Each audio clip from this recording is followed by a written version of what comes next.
Republic বাংলার একের পর এক অন্তর্তদন্তে একটার পর একটা পর্দা ফাঁস হচ্ছে। নিউ টাউনের মাসুদ বস্তি, আটঘরা বস্তি, ঘুনি বস্তির পর এবার সল্টলেক। এসআইআর হতেই বিধাননগরে উধাও অনেকেই। চাঞ্চল্যকর অভিযোগ এলাকাবাসীর, ঘর বিক্রি করে উধাও অনেকেই। একের পর এক ঘরে তালা মারা। একাধিক অনুপ্রবেশকারীর বাস বিধাননগরের উদয়নপল্লীতে। সল্টলেকে উদয়নপল্লীর একাধিক বাড়িতেই এনুমারেশন ফর্ম, অনেকের কাছে কোনো রকম কোনো বৈধ নথি নেই। বাংলাদেশ থেকে এসে বিধাননগরে বসবাস অনুপ্রবেশকারীদের রিপাবলিক বাংলাকে জানাচ্ছেন এলাকার বাসিন্দারা। এর আগে আমরা আপনাদেরকে দেখিয়েছি মাসুদ বস্তির ছবি, দেখিয়েছি আটঘরা বস্তির ছবি, ঘুনি বস্তির ছবি। রিপাবলিক বাংলার একের পর এক অন্তর্তদন্তে উঠে এসেছে চাঞ্চল্যকর তথ্য, পর্দা ফাঁস হয়েছে।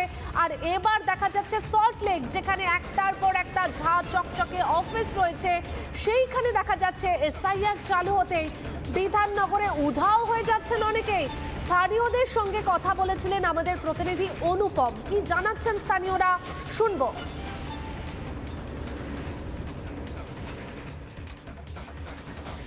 আপনারা নির্বাচন কমিশন থেকে এনুমারেশন ফর্মটা পেয়েছেন? না, আমরা এখনো পাইনি। আপনারা এখানে কবে এসেছেন? হ্যাঁ, 12 বছর ম্যাক্সিমাম হয়ে গেছে। আর আগে কোথায় থাকতেন? আগে বলতে আমার হাজব্যান্ডের জন্ম এখানে, আমার বাবার বাড়ি সুন্দরবন, দক্ষিণ 24 পরগনা। হ্যাঁ। আর আপনার বাবা? আমার বাবা ওখানেই থাকতো, ওখানেই জন্ম। ভোট কোথায় দেন? ভোট আমি বাবার বাড়িতে দিই। কোথায় সেটা? সুন্দরবন, দক্ষিণ 24 পরগনা। এই ঘরগুলো ফাঁকা, এরা কারা? আমাদের গলিতে কেউ যায়নি, পাশের গলিতে গেছে, বিক্রি টিকিট করে চলে গেছে। কবে গেছে? 15 দিন ম্যাক্সিমাম হবে, 15 থেকে 20 দিন তো হবে। সব বিক্রি করে চলে গেছে? হ্যাঁ, একেবারে বিক্রি করে চলে গেছে। ওরা প্রুফ দেখাতে পারবে না বলে ভয়তে চলে গেছে। বাংলাদেশ থেকে এসেছিল? হ্যাঁ। কতজন ছিল? এই সামনে গলিতে গেছে ওরা, একটা ছোট বাচ্চা, একটা 14 বছরের ছেলে আর মা। ওরা 2000 সালের পরে এসেছিল। তারপরেই চলে গেল? চলে গেছে আগে হয়তো অনেকে গেছে, বলতে পারবো না, কিন্তু এটা আমাদের পাশে বলে চোখের সামনে আমরা দেখেছি। ওনার ভয় পেয়ে, ওনার হাজবেন্ড তো মারা গেছে এখানে, তো উনি ভয় পেয়ে চলে গেছে যে কিছু যদি হয় পরে বাচ্চা নিয়ে যেতে পারবো। কয়দিন হবে?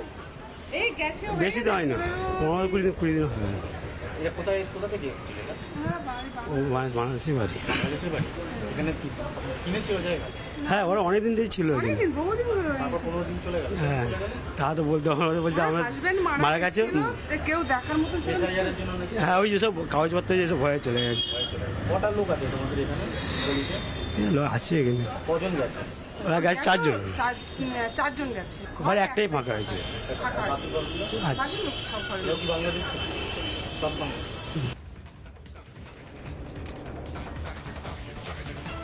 শুনলেন স্থানীয়রা কি জানাচ্ছেন। ঘর বিক্রি করে চলে গেছেন অনেকেই, তার কারণ তারা কোনো রকম বৈধ নথি দেখাতে পারবেন না।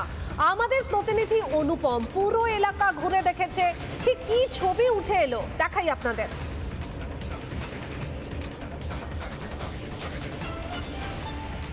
বিধাননগর পৌর নিগমের 28 নম্বর ওয়ার্ড। এসআইআর আতঙ্কে অনেকেই ঘর ছেড়ে চলে গিয়েছেন। উদয়নপল্লীতে রয়েছি। 15 দিন আগে একটি পরিবার এখানে থাকতো, তারা বাড়ি বেচে দিয়ে চলে গিয়েছে। তারা বাংলাদেশি, এমনটাই প্রাথমিকভাবে জানা যাচ্ছে, স্থানীয়রা জানাচ্ছে। এইটা হচ্ছে সেই ঘর, যেই ঘর তারা বিক্রি করে চলে গিয়েছেন অন্যত্র। কোথায় গেছেন এই অঞ্চলের মানুষ বলতে পারছেন না, তবে তালা লাগানো রয়েছে।